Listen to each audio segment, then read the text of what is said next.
Illégales, illégitimes, et pourtant elles ont bien eu lieu ce dimanche. Les élections dans les deux républiques autoproclamées de l'Est de l'Ukraine. Ces scrutins visent à élire des présidents et des députés pour les deux républiques populaires de Donetsk et Lugansk. Soutenues par la Russie, presque totalement russophone, ces deux régions échappent au contrôle administratif et militaire de l'Ukraine. Le processus de paix, encadré par les accords de Minsk, est au point mort. Cette élection ne contredit pas les accords de Minsk. Nous sommes une république libre, un pays libre. Selon notre loi, la constitution de la République populaire de Lugansk, il doit y avoir une élection.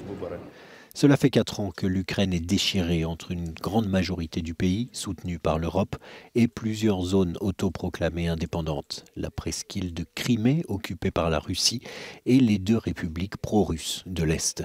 Écoutez ce que pense le président ukrainien Petro Poroshenko de ces élections. Ce scrutin ne sera reconnu par personne, a-t-il déclaré. Il ne répond pas aux normes de la législation ukrainienne. Il se déroule sous la menace de mitraillettes russes dans un territoire occupé.